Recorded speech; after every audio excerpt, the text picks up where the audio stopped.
and I'm the Vice President of Government Affairs for SMAR. I'm happy to introduce our panelists today, Delegate C.T. Wilson, who represents the 28th District in Charles County. He serves on the Economic Matters Subcommittee and chairs a subcommittee on business regulation. C.T. also serves as chairman of the Southern Maryland delegation, and that is our body of elected officials up in Annapolis. Delegate Mark Fisher, who will be back soon, represents 27C, which is a majority of Central to Southern Calvert County and up to the Beaches area. Mark also sits on the Economic Matters Committee and serves on the Business Regulation as well as Public Utilities subcommittees. Delegate Matt Morgan represents 29A, which is Northern St. Mary's from Leonardtown to 7th District North. He serves on the Health and Government Operations Committee, where he sits on two subcommittees, Insurance and Pharmaceuticals, as well as Health Occupations. Matt also is the Deputy Minority Leader for the Republican House Caucus. So while you guys can't see our attendees, we have a great representation of SMAR leadership from our board of directors, Government Affairs Committee, RPAC trustees, our major investors. They represent some of our most active members, brokers to realtor members, and many affiliate companies as well. This recording will also be sent to our full membership of 1,800 people. We're going to take this next hour to discuss just a few of the top issues at depth, something we don't really get to do at our breakfast when you all come in February. This past session really was something else, the best way to put it, from the new leaders in both chambers and ending for the first time early since the Civil War. My first question for today's panel, how did it feel to be inside the chamber in what can only be described as a snow globe being really shaken hard at the end of this thing? CT, you want to start off? Well, I think it was a very unique situation and very difficult to predict. So most of the time I felt like we were just kind of flying by the seat of our pants. I think we've gotten in a much better situation as a state than we were when we were in session. I'm glad that they ended it early, got everybody out of harm's way, because we do have a lot of senior individuals, legislators, like our good friend Delegate Matt Morgan. At his age, cannot afford to even come around this. So I think it's good that we've moved forward, and I guess it distracted us from the normal political haranguing and drama that's ensued. So it was a good thing, and a lot of bills died, which some people would say is a bad thing, but some people would also say that's a good thing because we didn't get time to finish them. So we're right where God meant us to be. I'm fine with it. How many bills passed in the last 3 days again? 670? Yeah, something like that. Yeah, something crazy. A lot less than normally pass. We usually have a lot more passing. I see you joined us again. We asked, how did it feel to be in session the last few days given the pandemic? Is that for me, Teresa? That is for you. How did it feel the last 3 days? The last few days in the chamber, and how the pandemic and how things started to change. I thought it was interesting that we were telling everybody else that we're in a national emergency and a state of emergency. Meanwhile, we're still legislating, which I thought was incredibly inappropriate.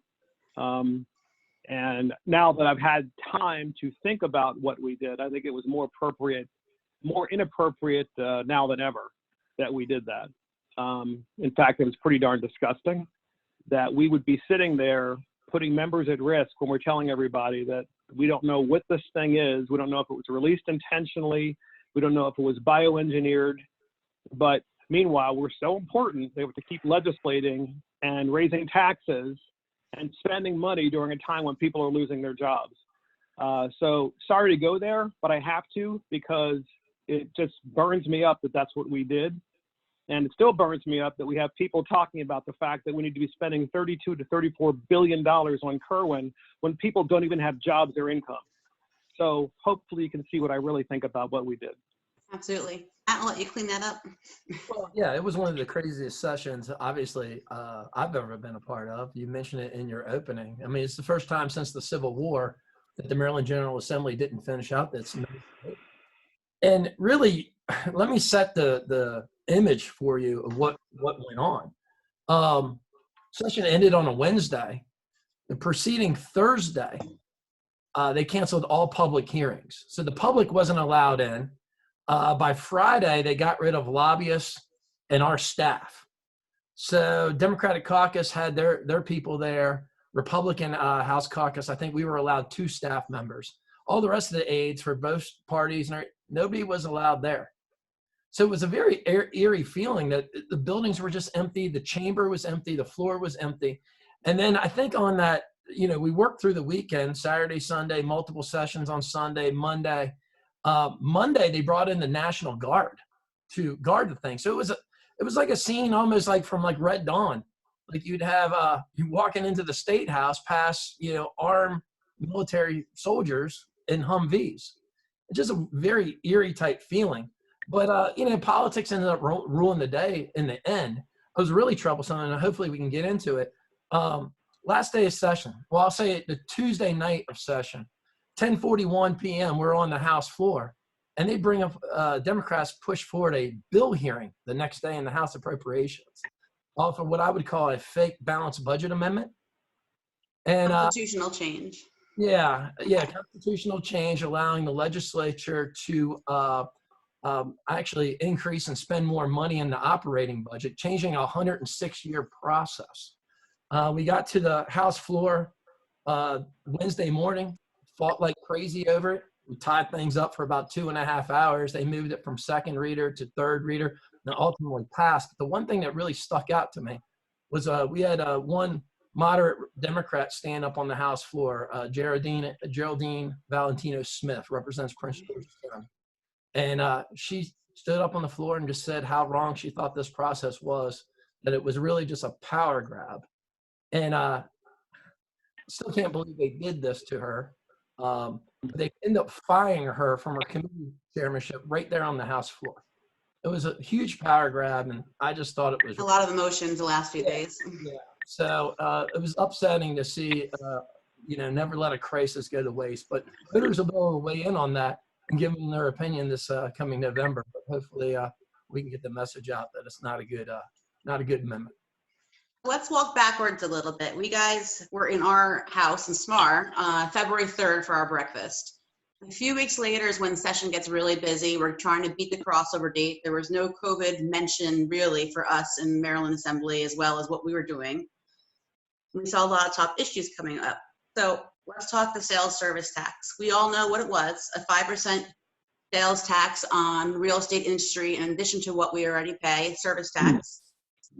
Real estate, just for our panelists as well as for our members who are watching, we fund 21% of the national economy.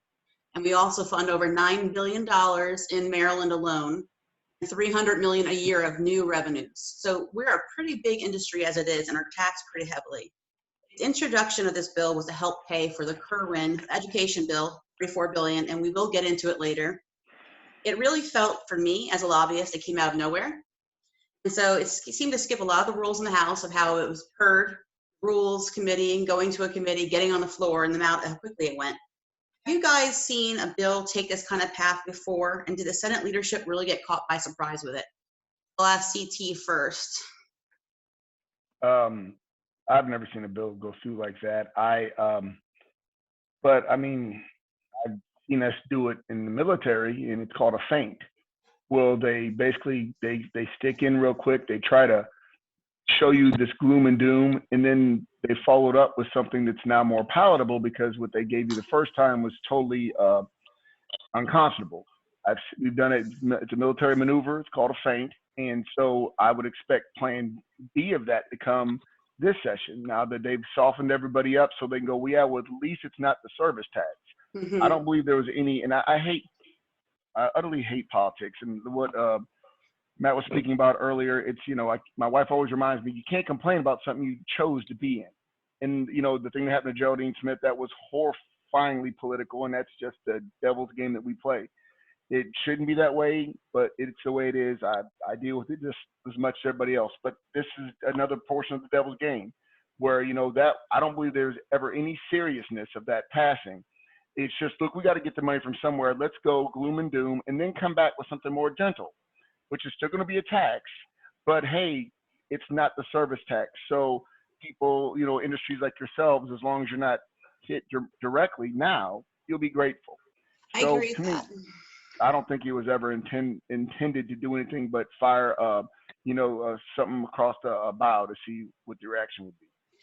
Our expectation was, well, not 5%, but we'd end up with a 2 or 3% is what they were really trying to go for at the end of the day. But we were happy to see it killed. I don't even think they can do that. I think with a lot of businesses like mine, as being an attorney in private practice, it's virtually impossible to figure out how you could actually charge. And the amount, it's not, as you guys know as business owners, it's not always the money, it's the meticulous paperwork and the drama, and it's the management of it. And there's a mountain's worth of management issues that things like that would bring up. But if they did 1%, it would still be too much, because it would be just that much more confining as a business owner. And then you don't pay it, and that's how you get in trouble, and that's how you go to jail. So I don't think anybody wants something of that sort. Now, did the Senate really get caught by surprise, guys? Matt or Mark, if you want to jump in? Sounded like it was a House leadership bill. The bill, well, the big bill you're talking about, the service industry tax, originated in the House, but I mean, I think you got to take them all under consideration. Democrats proposed $5.8 billion worth of tax increases this session. So really, there was a big difference between the two visions for Maryland, where people like myself believe in economic freedom, and we want people to live here in Maryland that are, can work, retire, live here because they can afford it, versus a more of a government first approach by the Democratic caucus. And ultimately, I'm really thankful that associations like the Realtors came up, protested that, had your voices heard. Because, as a realtor myself, I mean, if you go back and look at, what we pay in taxes, like here down in St. Mary's, I pay 3.17 to St. Mary's County, 4.75 to the state. In the 28% tax bracket federally. We pay both sides of Social Security for about 15.2. You add all that up, it's over 50%. And the last time I checked, 50% was supposed to be a partner. So government has never helped me get a listing or sell a house. Matter of fact, they've screwed a lot of that stuff up for me in the past. So I don't think we need to expand any more taxes, and definitely to service-based industries. Now, when it was all said and done this year, we argued about this the entire session.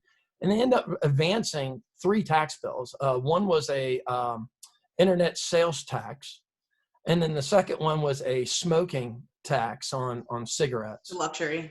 Yeah. And then probably the most harmful for consumers was a digital download tax. So, as you're downloading music, books, watching Netflix, Amazon Prime, you're going to be paying a tax on that in the future. And those bills advanced to the governor's office, and we're hopeful that he goes. Well, you brought up our rally, so I want to talk about that quickly and the effects it has.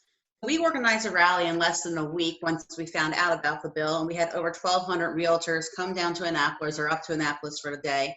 Delegate Morgan, you joined us down at the rally point, so thank you for coming down there. Delegate Fisher, we came to your office afterwards and spoke with you for at length. SMAR leadership also held private meetings. Chris Hill and I met with one of the bill sponsors, Delegate Jackson, prior to our rally to discuss what the intent was, and a very similar conversation to what CT just shared with us. This was my first rally with the Realtors during my tenure, so it's a rare position, I would say, 1 every 5 years or so take, but it's an important call to action that our Realtor members need to get together for. What was the chatter like among your colleagues that day, or from around the state, or even on the Ways and Means Committee, about the effect it had? We also had a panel of 4 realtors testifying that morning, or that afternoon, excuse me. Did you guys hear a lot about our rally? Or people, and what did they take away from it, your colleagues, the elected officials? For me, I did hear about the rally. I tell people all the time how important it is to come up and actually voice your opinion. And rallies, they're great, but if you think about how, I don't know where your rally was, but I never actually visually saw it. Or physically saw it, excuse me. But, I think visiting individuals' offices and getting their points of view is very important. Now, the effect of that rally depends on who you ask. To me, some people, as much as they will listen to what you have to say, they know what they quote unquote have to do. And so I don't know how much it changes. I think it should change a lot. I think it does impact those of us listening. Not everybody's listening, or at least not to who they're supposed to. So but I will always, tell everybody a citizen's job is to question government. That's the one main job we have. If you're not serving in government, you got to question it. So I think it's a great thing that you guys do.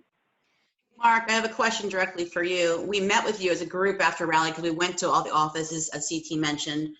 How effective do you think rallies are, or having a physical presence like the Moms Demand Action groups, or always seem to be up there when I'm up there, compared to us writing letters, emails, or even calling your office?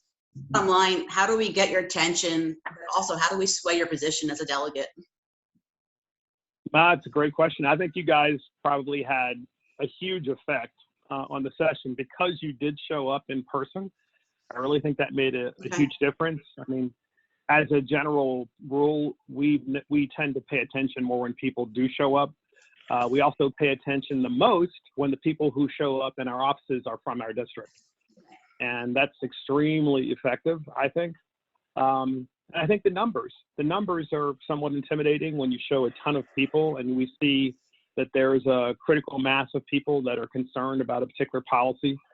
And so believe me, I'm thankful that you guys are engaged. And quite frankly, I do think that the Southern Maryland delegation, in spite of some differences and on some truly critical issues relating to real estate, I think many of them can be swayed because I don't think a number of our members in the delegation actually truly understand the issues.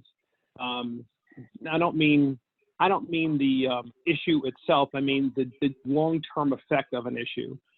And I know you're going to get into the Home Act and other things like that, which I can talk to about later, and I'd love to. But I just think sometimes people just don't think things through very much because they hear one side. You guys show up, you give them the other side, and then they think, wow, you know what? I didn't actually know that or consider that. I do that all the time, by the way, including when groups come up that I don't necessarily agree with. I totally listen to them to find out where the balance is. So Okay, that's great to great hear. job. Great job, realtors. Great job, realtors, and thank you. And thank you, everyone is on. Thank you. 2 days after the rally, the bill was killed in subcommittee, as we all know. And we all know the county budgets are mostly generated by the real estate revenue, over 60% in Southern Maryland in most cases. Within that county budget is education funding. A two-part question. I'm going to start with Delegate Morgan because I see him moving already. Did you leave this session with a clear funding source for Kerwin, which I believe is $34 billion is the price tag? And for all those listening, Kerwin is our future education funding. And should we be concerned with property tax rates or other real estate fees increasing locally to help pay for it? I would be extremely concerned about the futures of taxes going up to pay for Kerwin. There was no dedicated funding for Kerwin. I think taxes are going to have to be raised in the future. And now with this pandemic, it's interesting that the comptroller came out last week and said that the budget that we just passed 6 weeks ago, it's projected to be $2.8 billion out of alignment. So this pandemic has had a huge effect on state revenues coming in, huge effect on county revenues coming in. And we'll just have to see how it actually goes and when everything balances out at the end of the day. But yeah, I'd be really concerned about the future of taxes going up over Kerwin because it doesn't have a dedicated funding source. It doesn't remotely, what we did this year, I spoke about the internet sales tax or advertising tax. No place in the country has a tax implemented like that. The only place that we could find that it was actually implemented was like Austria. So we have a tax that we passed in the Maryland General Assembly unilaterally by Democrats only, no Republicans, and I think a few Democrats voted against it as well. It's not guaranteed to bring in anything because it's going to get challenged in court, and I think that's going to be a big problem going forward. So we have 2 years to the funding's required to get started, like 22? I believe so. Okay. But all bets are off right now. A lot of the Kerwin funding. So we passed what we refer to as baby Kerwin last year, and that was really predicated on the money coming in to the casinos. The casinos are not open, and they're not going to be open anytime soon. So let me ask CT this question. I know exactly where you're going, and I have shared it for him because it comes out of his committee. There's economic safeguards put in, I understand, or for minimum wage, Kerwin, they have these safeguards built in? Yeah, so Kerwin has a different, obviously different committee. The minimum wage has a safeguard that we put in there, which was basically allowing the Board of Public Works to halt the minimum wage increases, the yearly ones that were designed stretched over 7 years, if a financial emergency happens such as this. And I know I've spoken with the governor's staff to ensure that that happens. I guess timing is the issue because it's, it does it for 1 year, puts everything on pause. As far as Kerwin, again, we haven't really found the money yet. It's kind of the plan without, the backing. And here's the issue that I've always seen, and is that I believe people don't mind paying taxes as long as they know exactly where they're going and they can trust that they're going there. And some people might disagree, but most folks that I've talked to, they know that our schools have a great amount of shortcomings. They know that, my kids go to public schools, and same school that Matt Morgan graduated from back in the 60s. And I think that since then it's changed dramatically as far as the quality of education, because the quality of teachers is shrunk. That we pay very low there. And so the goal was to actually increase their salaries, in theory, increase the amount of command and control the local individuals have, but have some state oversight. The problem, again, always will be, well, how do we pay for this? And I guess my argument will be, Matt, and for the rest of them who may disagree, if you follow, like the Bible even says, follow your treasure and you'll find your heart. And if you follow your heart, you'll find your treasure. So it's what you value most is where you're going to put the most money in. And again, it's how the money's also spent. I'm not saying that that spending money is a silver bullet, but I do know our teachers need to be paid more. We've got to find a way to pay them. Sin tax would be great, but man, there's not enough taxes in the world for that. I am terrified, truly, of what's coming up, because I know we have this COVID-19 debacle. And my worry is that as a party, we are going to push forward with whatever we want and kind of, created more of an emergency than there is by saying, no, we're going to still do it in the same timeline that we're going to do it in. And it's unacceptable to delay it. Again, without the casinos back online, and back online is a very serious term, because we don't know when, even when we start opening again, we have no idea when they're actually going to be back online to make that money. So I am truly terrified as to, this next session, what the commands and the demands are going to be as far as moving this ball forward, because we do have to improve our schools. In certain jurisdictions, like some of the ones you guys live in, may have good schools, others not so good. And I know there's a lot of stuff we could do differently. Obviously paying teachers more and better curriculum, but not sure how we can financially afford to do it right now. Well, I think that is a big difference between the two parties right now, especially on the education front, where people like myself believe that we can do a significant amount to the school system already by empowering teachers to remove disruptive students and stop locking parents down into failed schools and give parents some type of choice to remove their kids from chronically failing schools. Baltimore City, we put more money in there than just about anywhere else in the place in the entire state. And they have, I think it's 13 schools where not a single kid tests proficient in math. By the same state scoring, 83% of on the star rated system, on the state scoring, 83% of Baltimore City schools are failing. And Kerwin does a little bit more than just the same thing we've been doing, which throws money at the problem. Now we have to come to grips on where we're at in the state, especially on education. Maryland has 6 of the top 10 highest cost administrative counties in the entire nation. So there's not a lot of costs or oversight in this money for Kerwin. It just basically dumps more money at the Board of Education. So we're all for teachers making more money, making teachers more accountable in the classroom and giving them greater authority. What we're not for is just simply dumping money at the Board of Education and having them drive around in slightly better SUVs. As Realtor members who are watching this, I know education doesn't seem to be exactly our issue, but since we fund education and we know good education and good schools matter for sales and the housing market, I wanted to bring this in today so we have this discussion, because there is a vicious cycle that we're seeing right now of how do we maintain good schools? How do we make Southern Maryland stand out if we're not getting as much from the rest of the state? I know when we passed the education funding, I think it was 17 counties for school construction are sharing one pot of it, and the big ones are each getting their own pot. So there's a lot of issues here. That could be a whole nother webinar, so I am going to move on, but I think it's really important to pay attention. Realtors do have a huge vested interest. Yes. Take clients out to go show them houses. One of their main consideration is how good is the schools. And I think the realtors have a really buy-in interest on and we all do, making sure we have Absolutely. the schools. possible. It's interesting. I know CT and we sit next to each other along with Delegate Fisher on the House floor. And, it's unusual that we have delegates or represented that all our kids do go to public schools. So I think that's one thing we definitely have in common, and shared interest in making them the best as possible.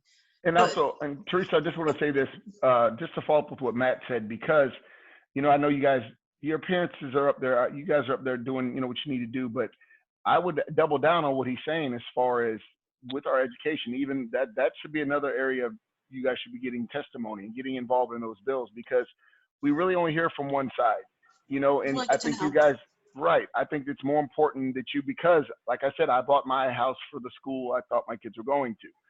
So I think that Matt brought up that good point. That would be another way. And I'm not trying to get you to expand your influence as much as expand your knowledge, bring regular citizens up there like yourselves to get involved in ways they may not have thought of. And I think education and bettering our education system would be a perfect opportunity for SMAR to get more involved in the legislative process.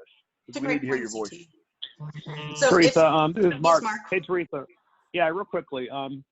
So what we've learned from this pandemic with respect to education is that, and also your job, is if you don't have broadband to your home, then you can't get anything done. You can't get information, you can't share information, you can't learn online if you have children in the school system, and you can't probably perform much of your job. And so before anyone gets a raise, anyone, I don't care what their profession is, we should make sure that every single household in this state gets connected to broadband. And that's where we should be spending the money first, before anyone gets a raise. And this is so clear to me. I mean, I'm getting emails like crazy, which I have been for years, by the way. And of course, Annapolis doesn't want to solve the problem. And there are a lot of reasons, and a lot of them have nothing to do with partisan politics. A lot of them have to do with the monopolies, like Comcast, who doesn't want to bring in anybody to compete against them. And so, but that doesn't change the fact that we need to get people connected. Imagine how isolated you are in this pandemic as a parent or as a child if you cannot get broadband. It's just ridiculous. And to me, that's where the focus should shift. And the idea that we're saying that there's this whole group of people during a pandemic that we call teachers who are absolutely essential, of course they are, but they're still employed. All right? There are a lot of people that aren't. And a lot of those people don't have broadband. Let's get that done once and for all. That will help the value of homes. Every realtor knows it, because parents and people alike, when they go to buy a house, one of the questions they ask is, does this house have broadband? And if it doesn't, who in the world would want to go buy that house right now? I had 2 friends sell their house for that exact reason in Prince Frederick. So if killing the sales service tax wasn't a busy enough week, 2 days later, the Home Act was voted out of committee, and that's our source of income. So I was a little bit busy. These guys were very busy. I was in the gallery to watch the debate and the amendments as they were voted on, especially the final votes on all the amendments. The debate hit on a few points our local committee was most concerned with, including the mandate of requiring to take a housing voucher applicant over any other qualified candidates. Our amendments we wanted to add to the bill from the state perspective were added on, including credit checks. I want to So they were or they weren't? They were. The credit history is on there, credit worthiness. I do want to thank all 3 of you for voting with SMAR as we still stood against the bill. And I appreciate your vote and understanding and hearing our issues with it. Matt, you led a lot of the debate on the Republican caucus side after getting some delays built in and helping our amendments get through. So thank you for that. Can you share us your strategy of how you were trying to the bill voted down? Well, we fundamentally disagree with this bill because it's a gross violation of property rights. It forces the property owner into an involuntary contract with the government. And those contracts, they have strings attached. It makes them sign a HUD amendment to the contract that they can't edit or change. But ultimately, the bill that passed, it did have some nuances that realtors should be deeply upset about. First of all, there was an exemption for the bill that was a good exemption, I feel. It's for small investors. Investors that own under 3 properties aren't forced to take a a HUD voucher unless they use it, unless it's professionally managed or they list it with a realtor. So a lot of the floor debate was hinged around that point, that I know no other bill that's passed that deals with finances that we force additional regulations onto you for using a professional. We should be encouraging people to seek out professional advice. The second thing that was really concerning about that bill is there's some stiff penalties for people that violate fair housing. And there should be. But now we're changing the requirement of who violates fair housing and applying the same penalties to it.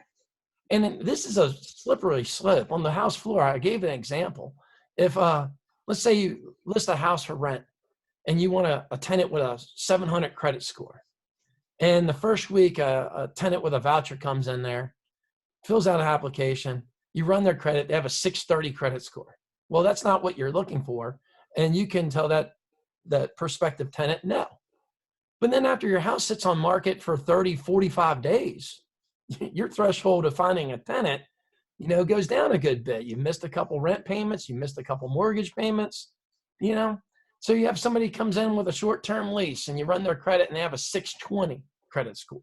But heck, you need to rent the place. So you take we'll call it tenant B without a voucher with a lower credit score. Well, you just violated the law at that point. So this is a very slippery slope that can get, I think ultimately hurts people becoming property investors, hurts property owners. And when you put these regulations on property owners, the result is they'll end up taking the house off the market, or they won't go into that form of investing to start with. The proponents of this are trying to sell it to us as a affordable housing issue, when it has nothing to do with affordable housing, because as a realtor, we know ultimately affordable housing has to deal with supply. So anytime you take supply off the market, the price is going to go up. I'll tell you, one of my biggest concerns, and for members who are online, we are getting a PDF, kind of like the sprinkler system from the state. We're waiting on that, about source of income, how to move forward. We also did a leadership live 2 weeks ago about moving forward source of income with our attorneys. My biggest concern while watching the hearings was the proponents of the bill who are pushing for it, sharing that it took an average of 16 weeks to get a Section 8 or a housing voucher into a local jurisdiction apartment. In the shortest amount of time was Howard County Housing Authority said they did it in 10 weeks. So I'm worried about having apartments, rental units being out there for 16 weeks in Southern Maryland while you wait for a match, basically, or wait for the right tenant to come through if you're doing this contract, as Matt suggested. Also, every district, and our members should know this, Charles County, Calvert, St. Mary's, you're going to have 3 different housing checklists to go through if you are now doing this program. So every local housing authority will have their own source of income voucher system and what they require you to do. If you have properties in each county, you will have 3 different checklists to go through. And I am worried about the local county staffing and how they can actually do this in a short amount of time, the inspections, all that. CT, it's you. Teresa, I was just going to say, my worries with the Home Act are a little more expansive. Honestly, I don't think it's going to stand up in the court of law. And I think the reasoning is because beyond creating a new protected class of people, which is i.e. people that are below a certain threshold of income, making them a protected class along with sex, gender identity, blah, blah, things of that nature. What you're doing is you are requiring an individual to participate in a program they might not want to. Because as you know, and I mean, everybody knows there's some counties have what you have to get is a renter's license, right? You have to get a renter's inspection. There's a different and higher standard for a Section 8 inspection. And my worry, as I've said earlier, I've tried to say about this bill, is that now if you as an owner don't go get that secondary inspection, there's a prima facie case of discrimination against you because you chose not to get that higher, more intense inspection, which is why I don't think this will survive in a court of law. Because at the end of the day, you're basically, it's like the 8th Amendment, you can't make me, or the 14th Amendment, I'm sorry, you can't make me do that which I don't want to do just because you want to do it. And that is our SMAR public policy statement on it. Yeah. We don't want to force, if you want to rent, that's great. If you don't, you shouldn't be forced into it. So like if you just want to rent, then you shouldn't have to. But the way this law is written, that if you rent, you need to also go get a secondary, more expensive, and again, much more invasive inspection and order. Because Section 8, it's not just something you say you want to do. There's a program. And they're saying this bill, by its very definition, which is why it's invalid, it won't pass a court of law, states you have to do that. And that if you don't, you're automatically, you can be sued because you don't want to rent. You might own 20, you might own an apartment complex and they might be millions of dollars a piece. You want to rent them out for 100,000 a piece and you just don't sign up for the program. Well, in that case, if an individual still wants to rent, they bring you their voucher and you say, no, I don't take Section 8 period because I'm not qualified, then you're automatically in default. Okay. That's the way the law is Interesting. written, which is pathetic because, again, it doesn't solve the problem. What it does is just, my biggest problem with some of the things we do is it puts a really pretty Band-Aid on a problem that still won't be solved. So I don't think it's remotely a valid law. And members, as you're watching this, if you have any questions, please throw it in the Zoom chat. Say, Teresa, Yes, Mark. can I just add to that, Home Act? Sure. I wanted to add this in the Home Act. The fact that we're talking about Section 8 and we're spending so much time on this discussion demonstrates to me and illustrates to all of us, I think, what a failure the policies of, let's just use Baltimore City as an example. What an absolute failure, intergenerational failure, the policies of the folks who have controlled Baltimore City have become. The fact that Section 8 is expanding and that there's no opportunity in a place like Baltimore City. Meanwhile, you have houses falling apart that are vacant, and yet we can't say to people, hey, why don't you buy that house for $1 and we'll give you no property taxes for 10 years and then we'll phase in your property taxes to a lower rate later on, just if you go in there and you fix it up. And what a great opportunity to give individuals in Baltimore City who don't have that opportunity to be able to, create something that's new and to be able to create jobs. There's another side of this too that's really troubling, and this is a general principle, and it's a conservative principle, so sue me if you don't like it. Who fundamentally owns property? The person who bought it or the government? I say it's the person who bought it, and they have the rights, and our rights are unalienable. They do not come from government. And case in point, look on the finally, I'll just say this. Look on the May 3rd issue of the Baltimore Sun. Jack Young, who's running for mayor of Baltimore City, has a billboard that he put up. And out of all the things that he could message to his constituents with this massive billboard in Baltimore City, what do you think the billboard says? Cancel rent. Not create jobs, not economic opportunity, not rebuild Baltimore. No, cancel rent. And this tells you that this is not going to go away because there is one side, and it is just one side, who doesn't believe in property rights. And that is a fact.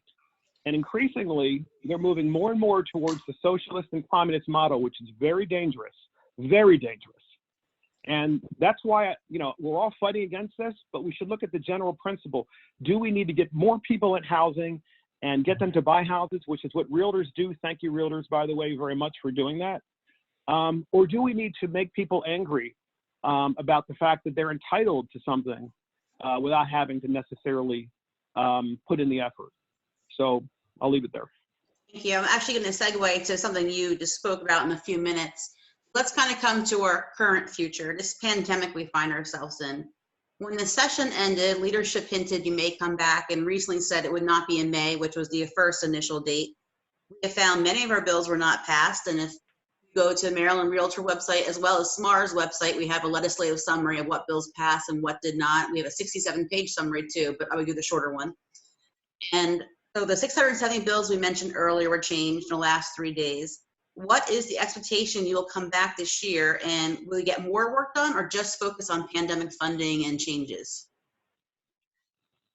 I would assume that the only reason we would come back again, because we haven't really gotten on top of this COVID thing. And I'm not sure where the other people stand, because I know there are a lot of fringe groups out there that believe numbers have been overinflated. But I had a friend of mine, 52 years old, died 2 weeks ago of it. I'm sorry. He had the flu, and, they found him and he was slightly older than me. He used to get bounced together. He thought it was a flu, didn't do anything about it. So I don't believe that we're going to have a handle on this anytime soon. And there are individuals in our caucus and then our both sides of the aisle that have health issues that maybe have symptoms that makes them more predisposed to catch this. So I don't, and I personally know, but with my health issues, I don't plan on going there anytime until I've got a guarantee, because I don't see anything worth my health, and I'm sure my family would hopefully agree. So while they might push it for July or August, I mean, if I don't have a vaccine or a guarantee that there's nothing I'm going to catch, I'm not going. You know, people ask all the time, because you see people going to the senior centers, you know, ask me what I'm doing about the COVID virus. You know, as a delegate, I'm doing what I'm supposed to. I'm staying home. I'm keeping my family safe. I'm keeping you safe just in case I'm a carrier. I think it's utterly reprehensible when you see elected officials going into old folks' homes, senior citizens centers, even with a mask on. They can't see their family, so why the hell should they be able to see some elected official? We're the last face they need to see. People need to stop grandstanding, stay at home, and do your part. So I'm hoping that we don't have, but when they usually call around and see if, and I know I won't be available until I have a guarantee that I'm not going to come out of there, that I'm going to come out there alive. So, yeah. I worry about next session too. I mean, if we don't have a vaccine next January, what happens? I mean, like you said, there's certain things, man. We are required by law to pass a budget every year. So I'm sure they might want to find a way to have us do it from our offices, where we all have to show up and zoom in from our offices or something. But again, we've got to have some better safeguards in order for this job isn't worth my life. And so we do need to have better safeguards. I do have the faith that they'll have something, at least a testing done prior to by next session, where testing can be readily available. So from our point of view, I would like to make sure that we get a voice. In the last few weeks of session this year, we did not. And that's what I worry about. Obviously, outside of your health, I do worry about all of you going to session, but also realtors having a voice, individual constituents, and we're going to have to figure out a way around that. It's going to be really interesting. Very much so. If they're going to, you know, if we had to do it like we did last time, then people are going to have they should be able to testify by Zoom. If we're going to do it, if that's how we're going to do it, and we're going to exclude the citizens from the public hearings, then that we can't exclude them totally. Maybe physically, but not totally. So that we need to set up. We have the technology. We need to figure out how to use it, because individuals do need to have their input. And also we need to hear, because a lot of times, I was going to say, Teresa, you know, when you guys come to visit individuals, please step into the landmines. Don't walk to the easy sales. You know, if you have a conservative issue, don't go to the Republicans. You're really speaking to the choir. No offense, but you are speaking to the choir. Anybody listening, go to the committee leaders, go to the committee heads, go to people on that committee and that subcommittee. That's who needs to hear your voice. Talking to the 8 people that might agree with you means nothing. Talking to people that aren't on the committee really doesn't do that good of a job, because we'll only get the leftovers of the bill. We don't get any part of crafting it if we're not on that committee. So, my 2 cents. We're not shy realtors, so we'll make sure we keep doing that. Good. So Matt and Mark, Hogan has said that he's not going to sign these bills that require spending from this past session. But as we know, if he does not sign, it still becomes law. He has to actually veto it. What have you guys heard? And do we need to advocate for bills that we want to see get rid of, frankly? Go ahead, Mark. No, go ahead, Matt. Have fun with that one. Yeah, so I mean, the governor's come out and said that you know, he would not sign any bill into law that increased spending because of the dire situation with the state budget. I don't know if that's semantics. I don't know what he's actually thinking, because if you don't sign a bill into law, it still goes into law. So he has to actually veto it. And you know, at this point, you know, we're about 6 weeks outside of session. It really feels like we've almost, like, the entire session, or 90% of it, was pretty much a waste, because we are just in a different situation now. In February, we had the best economy in our lifetime. And now we have a government mandated depression on our hands, where and I'm sure everybody on this phone call has been contacted by constituents that can't even get unemployment benefits. So at this point, I think we are in a different situation. I would encourage the governor to veto everything that has a increase in spending. I think everything should be on the table at this point, because I think the situation is just that dire. I'm not sure if the bill would have passed in the first place if we knew the situation was at hand. Right. Yeah. So, Teresa, I would just add yes. to that. Teresa, yeah, I would just add to that your question was, what can you do? What can the realtors do? No doubt, the realtors should be contacting the governor and asking him to actively veto any bill that increases spending or increases taxes. Just as an interesting historical fact, during the Great Depression, and we are in a self-induced coma in Great Depression now. During the Great Depression, Herbert Hoover increased taxes. He was the sitting president. That was his solution, was to increase taxes, by the way, not just on the high earners, but even on the low earners. As a result, the income into the Treasury decreased, in some cases by half. And so this idea that you raise taxes during what is a de facto depression is really silly. And I'm hopeful that anyone who has any reasonable background in economics would look at that and study the Hoover model and just say, well, while it's clear that, one side of the aisle thought that it was appropriate to raise taxes during a depression, notwithstanding that, this really isn't about politics. This is about what's good for the economy. And so please, Governor, please veto all of those bills that increase spending and increase taxes. Thank you for the input. I think we're probably going to look into that for our local government affairs committee and kind of streamline what we think we should be looking at with the governor. So last week, and Mark touched on this briefly with a Jack Young billboard, a group of 50 delegates, including 2 of our own, Delegate Davis and Delegate Jackson, signed on to a letter to Hogan requesting him to cancel all rent and mortgages without required repayment while holding off on evictions and foreclosures after the end of the state of emergency. Another group went a little bit further and said they shouldn't have to pay rent or mortgage through July 21. It would take serious funding and oversight to manage any type of this request. I understand it has legs and it makes me nervous. Where do you guys stand on this issue as it gains traction across the state? Delegate Wilkins is really pushing it hard on social media. She was on a couple of news stations last night pushing it. Jack Young billboards, another example of it getting out there. Is there a chance to further tap into that rainy day fund that we have? I think it's at $1 billion, or it was before this started. What do we do? I want to hit this real quick though, and it is gaining legs. And matter of fact, JPR over in the Senate is actually having hearings on it this week across Zoom. So all 50 members that signed on to that letter are from CT's party. That's why I started laughing when I saw his reaction. So I'll let him take this. Go ahead. Really? Okay, I'll be very honest with you. Nice. Start off, right now there are people that are out of work. They're going to be out of work 3, 4, hopefully no more than 4 months. And they have a mortgage to pay. Mm-hmm. It would be great. I know it can't be done through the governor, and that's the first part of the frustration is this is much larger than a state issue. The letter does not seem to be well thought out because it requires a lot more than just the governor's asking. Okay, Bank of America holds my mortgage. That's not Bank of Maryland. And so I would love to see these banks and the feds maybe induce the banks, figure out some way to benefit by saying, listen, for that 3 months that you're, during this, we're going to put that on the back end of your mortgage. But I understand, and you guys probably know more than I do the amount of paperwork that would require because you're basically almost refinancing. But that might be federally backed mortgages. So federally backed mortgages you can, but that's only about 40% of the mortgages out there. You still have 60% to worry about. Right. So trying to find a way. Okay, here's the thing, and I'll put this back on Matt in a minute. You got to do something. So as much as I didn't sign on to that letter because I don't know how the magic of where that money's going to come from, and if I'm a building owner and none of my tenants are paying, I still have to pay a mortgage.